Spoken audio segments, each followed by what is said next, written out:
Addressing Disproportionality in Special Education Discipline, facilitated by Dr. Timothy Gadson. Welcome to Addressing Disproportionality in Special Education Discipline. In today's session, we delve into the significant consequences of disproportionality, examine the most effective practices for monitoring it, and share essential resources that support equitable disciplinary strategies. My goal is to equip teachers and school leaders with the necessary insights and tools to confront and prevent any disparities in student discipline proactively.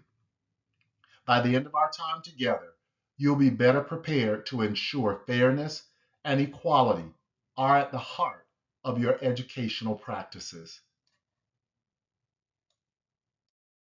Disproportionality in student discipline refers to the higher rates at which students from certain racial or ethnic groups and those in special education programs face disciplinary actions, such as suspension and expulsion, compared to their peers.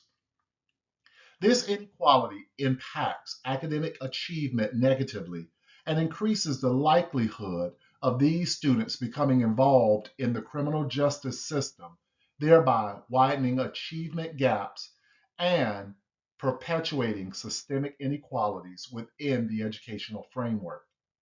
To address this, it's crucial to regularly collect and analyze discipline data disaggregated by race, ethnicity, and disability status. Identifying disparities allows schools to implement effective, evidence based strategies to promote equitable discipline practices. Moreover, providing educators with training and professional development, adopting culturally responsive classroom management approaches, and integrating restorative justice practices are essential resources that support the establishment of fair and inclusive disciplinary systems. These measures help ensure all students are treated justly, fostering a more supportive and productive learning environment.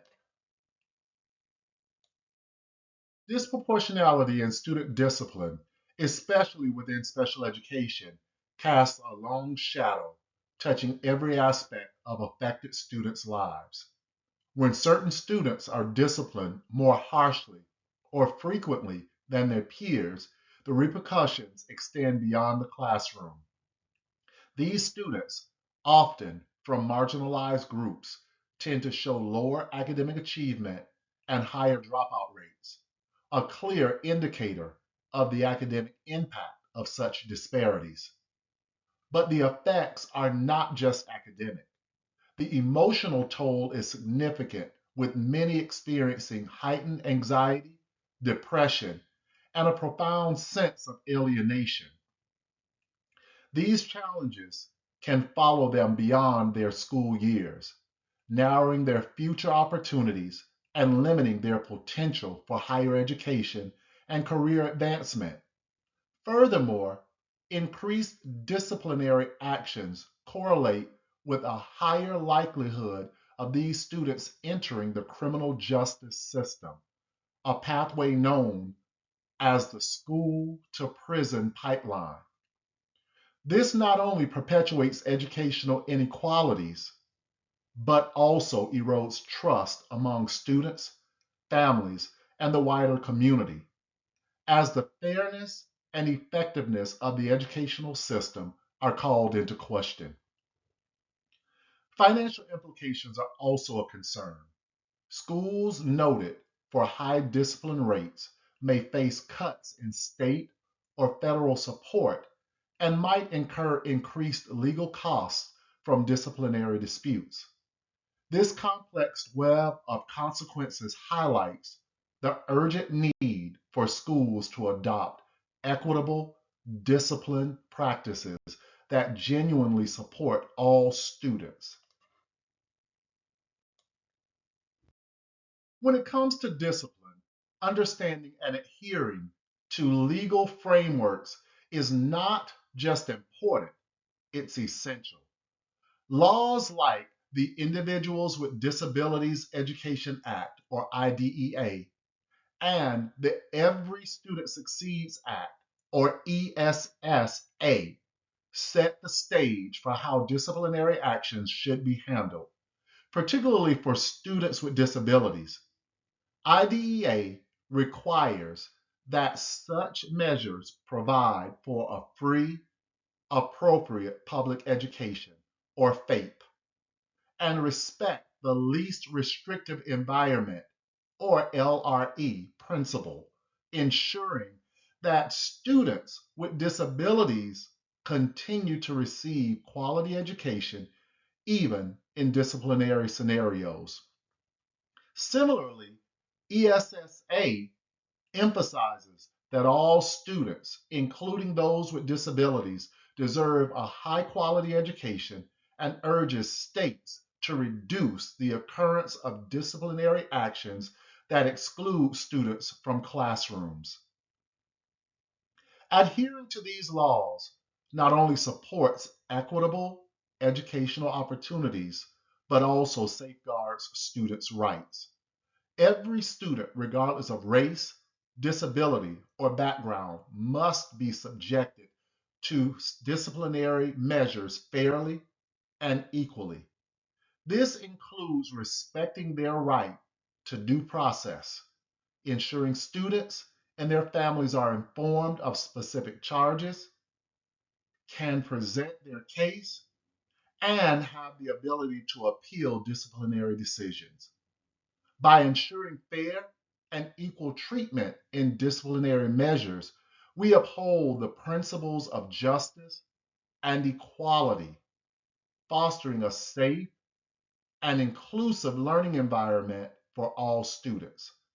Moreover, the ethical dimensions of these laws compel educators to view discipline not as a punitive measure, but as a constructive tool to guide students toward better behavior and educational outcomes. Failure to comply with such standards can have severe consequences, including legal actions, loss of public trust, and potential cuts in funding from state and federal sources, underscoring the importance of legal compliance in maintaining the integrity and effectiveness of educational institutions.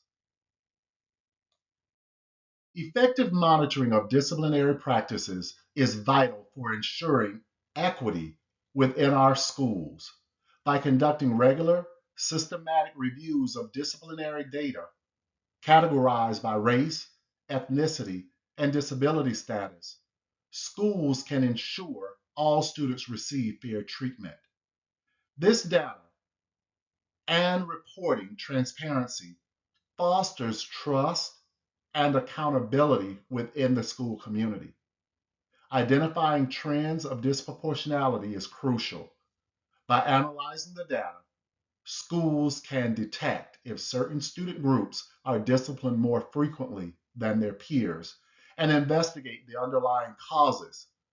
Once these patterns are identified, developing and implementing targeted corrective measures is imperative. These strategies are tailored to address and rectify any disparities uncovered during the analysis. Addressing disparities in disciplinary practices doesn't conclude with implementing solutions. It's crucial to continuously assess the effectiveness of these measures and make adjustments as necessary to optimize outcomes. Furthermore, providing staff with training and support on data interpretation and fair disciplinary practices is essential for maintaining a bias aware environment. Engaging parents and community members in discussions about disciplinary data is not just a means to enhance community trust, but also a way to ensure that diverse perspectives are considered in decision making processes. By involving all stakeholders, schools can create a more inclusive and supportive environment that caters to the needs of every student. Fostering a positive school climate and effective discipline requires more than traditional methods. It calls for a proactive, inclusive approach, emphasizing prevention, understanding, and community. One such approach is positive behavioral interventions and supports, or PBIS, designed to prevent problematic behaviors by teaching and reinforcing positive ones. PBIS operates on principles such as clearly defining behavioral expectations, actively teaching and modeling them, and rewarding students for exhibiting them. It involves continuous data collection and analysis to monitor effectiveness and inform decision making. Many schools have successfully implemented PBIS, significantly reducing disciplinary issues and creating a more harmonious learning environment. Alongside PBIS, restorative practices offer a powerful tool for building healthier school communities. These practices shift from a focus on punishment to repairing harm and restoring relationships. Restorative practices encourage accountability, foster empathy, and promote mutual understanding by facilitating dialogue and problem solving among those involved in disciplinary incidents. Another critical component is culturally responsive teaching, which respects and incorporates the diverse cultural backgrounds of all students into educational practices. Culturally responsive teaching enhances engagement by valuing and integrating students' cultural references and experiences into the curriculum. It helps prevent behavioral issues by creating a more inclusive and affirming learning environment. PBIS, restorative practices, and culturally responsive teaching form a holistic framework for managing student behavior. They emphasize prevention over punishment, understanding over judgment, and community over isolation, helping schools move toward a more supportive, effective, and equitable model of student discipline. Ongoing training and professional development are crucial for equipping educators with the skills necessary to navigate the complexities of modern classrooms. A core and urgent component of this training involves cultural competence, where educators learn to understand and respect cultural differences. This understanding is vital as it influences student behavior and classroom interactions. Training programs must focus on developing strategies to foster inclusive classroom environments that acknowledge and celebrate all students' diverse backgrounds, thereby enhancing learning experiences. Effective classroom management training also provides educators with practical techniques for managing classrooms effectively. This includes implementing positive behavioral interventions and supports, PBIS, which focus on reducing the need for disciplinary actions by promoting and reinforcing positive behaviors. Another critical area of professional development is understanding the legal responsibilities associated with student discipline. Educators must be trained on key legal frameworks such as the Individuals with Disabilities Act, IDEA, and the Every Student Succeeds Act, ESSA, which governs students' rights and school responsibilities. This training should ensure staff are well versed in compliance requirements and understand the importance of due process rights in disciplinary situations. This is crucial for preventing legal issues and ensuring fairness in disciplinary actions. Through such comprehensive and ongoing training, educational institutions can ensure their staff are competent in teaching and managing diverse classrooms, knowledgeable of legal standards, and committed to promoting equity and fairness in education. Emphasizing the role of community in shaping school disciplinary practices is crucial for fostering a fair and supportive educational environment. It's not just about engaging families and the broader community in open and ongoing dialogues, but it's about recognizing their role as active contributors to school and district policies. By actively involving parents and guardians and community members in discussions about the school or district's disciplinary policies, schools can ensure a broader understanding and support of their practices. Regular communication through meetings, newsletters, and updates on school websites help keep everyone informed about procedural changes and their reasons. Transparency is further enhanced by explaining the criteria and processes for making disciplinary decisions. All stakeholders must understand how and why certain decisions are made and that they have access to data about disciplinary disparities. Sharing this information openly not only makes the disciplinary process more transparent, but also more accountable. Building trust goes hand in hand with promoting transparency. Schools show their commitment to fairness and equity, not just in words, but through consistent actions, policy adjustments, and open lines of communication. Schools can create a sense of communal responsibility and trust by fostering an environment where feedback is actively sought, valued, and acted upon.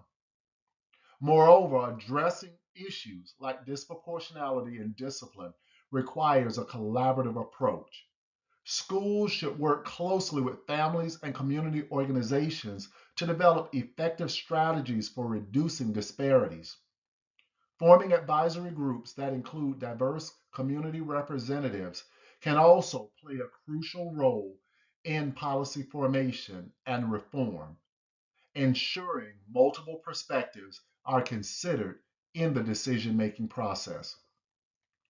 Together, these efforts promote transparency, building trust, and foster collaboration not only to improve the fairness of disciplinary practices, but also strengthen the overall community's investment in the success of its students. As we proceed with this session on assessing and improving our disciplinary practices, I encourage you to take a moment to pause the video now. Use this time to reflect on the current practices at your school. Consider their fairness and consistency across all student demographics. Identify any disparities and evaluate how well these practices align with the principles of equity and transparency. Once you understand clearly, think about one area you'd like to improve. Outline a simple step to initiate this change and set a realistic goal for its implementation. Please take as much time as you need for this reflection. Jot down your thoughts, ideas, and strategies you plan to implement in a notebook or a journal. When you're ready, restart the video with more insights and how to work toward more equitable disciplinary practices in our schools collectively.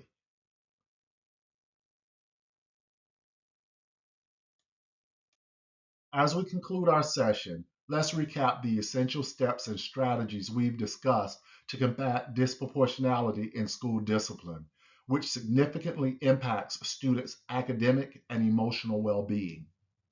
First, it's crucial to understand the depth of disproportionality's impact and recognize our responsibility to uphold legal and ethical standards, including compliance with IDEA and ESSA and other pertinent regulations that protect students' rights. Regular monitoring and transparency in disciplinary practices are essential. By consistently reviewing and analyzing disciplinary data, we can identify trends of disproportionality and take informed steps to address them. This openness not only helps, it rectifies biases by also strengthening trust and accountability with all school stakeholders. Training staff in cultural competence, legal responsibilities, and effective classroom management is critical for fostering an environment of fair and effective discipline. Also, involving families and the community in developing and reviewing disciplinary practices ensures these policies are well understood and supported, creating a collaborative atmosphere. Moving forward, it's important to identify specific areas in your school's disciplinary practices that need improvement. Develop actionable plans tailored to these needs and set clear goals for reevaluating the effectiveness of these changes, making adjustments as necessary. Finally, I urge you to prioritize equitable decisions in discipline in your school. Use today's insights to inspire and drive changes in your educational environment and the way students are addressed. Remember, creating a fair and supportive school climate is about improving students' outcomes today and fostering their success for years to come. If you found value in this presentation, I invite you to subscribe to my channel. Stay updated with upcoming sessions on my channel, and let's enrich our journeys together. Please take some time to explore some of my blogs for additional resources and insights. The URLs are shown here.